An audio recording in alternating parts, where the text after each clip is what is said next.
लेकिन ये जो तस्वीरें आप देख रहे हैं, ये इस समय पश्चिम बंगाल की सबसे बड़ी तस्वीर है, जिसमें ममता बनर्जी जो नंदीग्राम के दौरे पर थी आज, वो अपना दौरा जब खत्म कर रही थी तो वहां उन्होंने साफ तौर पर यह आरोप लगाया कि 4-5 लोगों ने उनका पैर कुचलने की कोशिश की। ये उसके बाद की तस्वीर है। पंकज झा हमारे साथ लगातार बने हुए हैं। पंकज, साफ तौर पर देखा जाए तो भारतीय जनता पार्टी से चुनावी स्टंट और ड्रामा बता रही है। ममता बनर्जी जिस तरीके से आरोप लगा रही हैं कि उनकी सुरक्षा में वहां कोई मौजूद नहीं था, साफ तौर पर मुख्यमंत्री के साथ जो सुरक्षा मौजूद रहती है वो सुरक्षा तो होनी चाहिए थी या नहीं थी, ये अभी साफ नहीं हो पाया है। ममता बनर्जी सुरक्षा घेरा तोड़ करके भी लोगों से मिलती जुलती थी। क्या वो सुरक्षा घेरा तोड़ करके ऐसा कर रही थी या सुरक्षा घेरा वहां था ही नहीं? ये भी अपने आप में एक बहुत बड़ा सवाल है। अनुराग, मैं आज सवेरे से ममता बनर्जी के पीछे पीछे हूँ और जब वो लौट के आई नामांकन करके, उसके बाद जो उन्होंने इलाके का दौरा शुरू किया, आप बिल्कुल सही कह रहे हैं अनुराग, कई बार सुरक्षा घेरा तोड़कर भी लोगों से मिलती है, लेकिन उनके साथ जो जेड प्लस सिक्योरिटी वाली सीएम सिक्योरिटी के लोग हैं, मैंने तो 2-3 दिनों से देख रहा हूँ, घेरा तोड़ने के बावजूद भी उनका घेरा बना रहता है। और वो जो तमाम चीजें थी उनके साथ, एम्बुलेंस था, इतना सुरक्षा घेरा मजबूत था कि मैं कुछ देर कवरेज के बाद उनके काफिले से मैं पीछे छूट गया, लौट गया। जब मैं उनके घर, जहां वो आज ने रात में ठहरना था और कल रात में भी रुकी थी, तब जो उन्होंने बातें कही हैं कि जिस तरीके से उन्हें धक्का दिया गया, उनके पांव को कुचलने की कोशिश की गई, और ये सब हुआ जब उन्हें चेस्ट पेन हो रहा था, मुझे लगता है उन्हें डॉक्टर से दिखलाना चाहिए था, एम्बुलेंस में भी जाना चाहिए था। ऐसा कुछ मैंने देखा नहीं।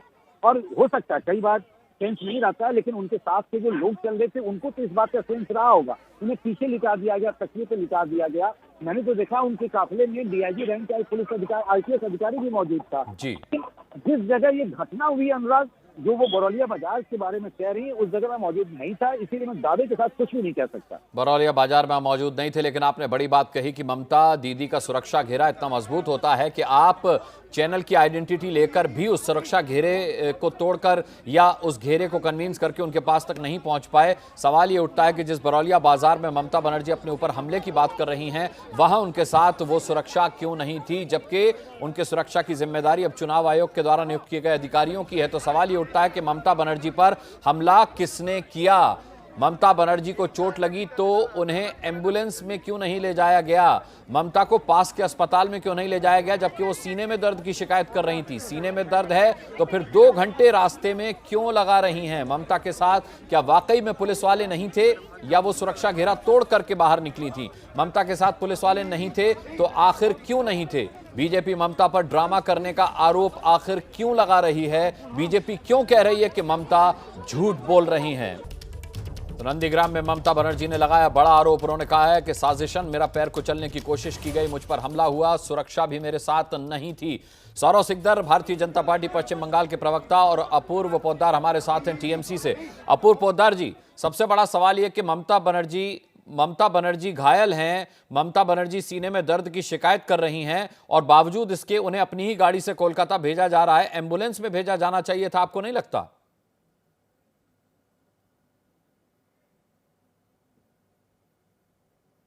जल्दी ठीक हो जाए, ये ईश्वर से प्रार्थना करता हूँ।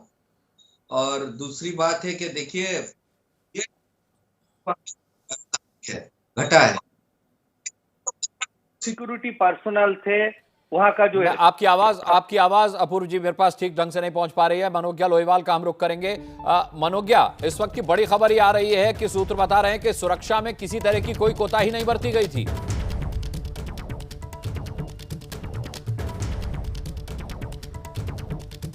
देखिए, अगर ऐसा नहीं हुआ तो मुख्यमंत्री ममता बनर्जी जो कह रही हैं उसको साबित करना बड़ा मुश्किल हो जाएगा, क्योंकि दीदी की जो सिक्योरिटी है उसके हिसाब से 2 रिंग होती है, माने 2 घेरे होते हैं, जिसमें हर एक घेरे में 5 व्यक्ति होते हैं जो स्पेशल टीम के होते हैं, यानी कि स्पेशल ब्रांच से होते हैं, और वो पूरी तरह ट्रेंड होते हैं हर तरह की स्थिति को हैंडल करने के लिए। लेकिन अगर ऐसा नहीं हुआ है तो ये सवाल उठ रहा है कि खास तौर से पश्चिम बंगाल में जो स्पेशल ब्रांच है उसमें जो ममता बनर्जी की सिक्योरिटी की देखभाल की जाती है वो एक एडीजी रैंक के ऑफिसर करते हैं।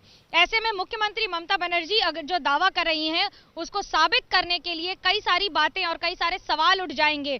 ये माना जा रहा है कि जो लॉ एंड ऑर्डर है, जो इस समय कानून व्यवस्था है, वो चुनाव आयोग के हाथ में है, लेकिन मुख्यमंत्री ममता बनर्जी की सिक्योरिटी हमेशा जो रही है वही रहने की जिम्मेदारी होती है, क्योंकि वो एक प्रोटेक्टी हैं। प्रोटेक्टी का मतलब होता है कि बंगाल में एक आईजी या डीआईजी लेवल का ऑफिसर हर समय उनके साथ रहेगा, जैसा कि पंकज बता रहे थे कि उन्होंने एक डीआईजी लेवल के अधिकारी को वहां देखा भी था। अगर ये सारी बातें सही हैं तो जो चोट लगी वो कौन लोग थे जिन्होंने दीदी को चोट पहुंचाई आज? ठीक है, मैं आपके पास लौटूंगा। अपूर्वा पोद्दार हमारे साथ टीएमसी की सांसद जुड़ी हुई हैं। अपूर्वा, मैं आपसे जानना चाहूंगा कि अभी अभी सुरक्षा सूत्रों के हवाले से खबर आई है कि दीदी की सुरक्षा में कहीं कोई कमी नहीं थी। सुरक्षा के 2 घेरे होते हैं, जबकि दीदी ने कहा कि सुरक्षा का कोई घेरा उनके साथ नहीं था और उन पर हमला हुआ है। सवाल यह है कि दीदी पर हमला हुआ, उन्होंने सीने में दर्द की शिकायत बताई, बावजूद किसी डॉक्टर का इंतजाम करने के या उन्हें एम्बुलेंस में कोलकाता भेजने के अपनी ही गाड़ी में उन्हें भेजा गया। इन 2 सवालों के जवाब आप किस तौर पर देंगी?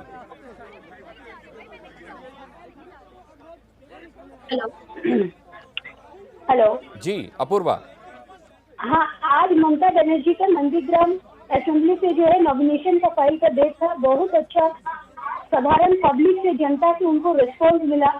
सारा दिन का कार्यक्रम करने के बाद मंदिर में पूजा देने के बाद जो वो बारूलिया बोल के एक अंचल है नंदीग्राम में, तो वहाँ पर से जब वो पूजा देकर 6:15 में वो निकल रही थी तो 3-4 आदमी जो है उनको धक्का देके उनका गाड़ी में उनको पुश किया। इसकी वजह से ममता बनर्जी, हमारे ऑनरेबल सीएम, हमारे नेत्री ममता बनर्जी को पैर में चोट आया और संग उनका पैर फूल गया। और जो है जब वो ट्रैवल कर रही है, यहाँ पर जो है लॉ एंड ऑर्डर जो है हमारे अभी जो है इलेक्शन के मॉडल कोड ऑफ कॉन्डक्ट के टाइम में आपका टोटल इलेक्शन कमीशन पे आ जाता है, लेकिन यहाँ पर जो है ममता दीदी के जो सिक्योरिटी गार्ड। ठीक है अपूर्वा, मैं लौटूंगा आपके पास। अपूर्वा, मैं लौटूंगा आपके पास। मनोज्ञा, टीएमसी अब भी यही बात कह रही है कि लॉ एंड ऑर्डर की कमी थी। साफ तौर पर अपूर्वा पोद्दार कह रही हैं कि सुरक्षा वहां मौजूद नहीं थी और 3-4 लोगों ने इरादतन दीदी को धक्का दिया, उन पर हमला किया।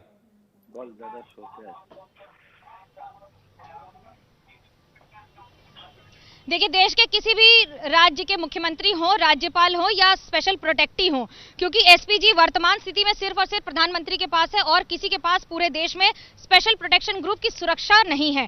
अगर एसपीजी की सुरक्षा है जो या पीएमएचएम इस स्तर के लोगों के पास होती है केंद्र सरकार में, तो अब सबसे बड़ा सवाल ये उठ रहा है कि मुख्यमंत्री का जो सिक्योरिटी का कारवां है, जो हमेशा चलता है, जो 1 घंटे पहले तक था, वो कहाँ था, वो कहाँ गया, वो क्या कर रहा था? अगर 2 घेरे हैं नॉर्मली, जैसा पंकज ने बताया और हम तो रोज देखते हैं कि उन तक पहुंचना लगभग असंभव होता है जब तक उनकी सिक्योरिटी या वो इशारा न कर दे कि आने की अनुमति है। तो ऐसे में ये सारी सिक्योरिटी कहाँ थी? ये बात सच है कि दीदी कई बार भीड़ में चली जाती हैं, लेकिन कभी भी सुरक्षा घेरा नहीं टूटता है। सुरक्षा घेरा नहीं टूटता है, यही अरूपा पोद्दार जी हमें बता रही थी। सौरव सिकदर जी, लेकिन इतने गंभीर विषय को भी आप ममता दीदी का नाटक बता रहे हैं, ऐसा क्यों? नहीं, देखिए, नाटक बताने इसमें कुछ सवाल तो खड़ा हो ही जाता है ना।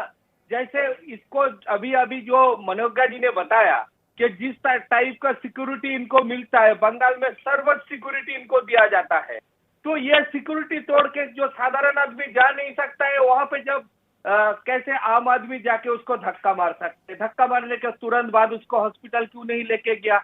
हॉस्पिटल या तो एयर एम्बुलेंस में ले जा सकते थे, वो चॉपर में भी चॉपर यूज किए थे तो उसको भी बुलाया जाते थे। टीएमसी पार्टी के पास अपना हायर्ड चॉपर भी है, उसको यूज किए जाते थे। लेकिन आज तो ये सवाल खड़े हो जाते हैं कि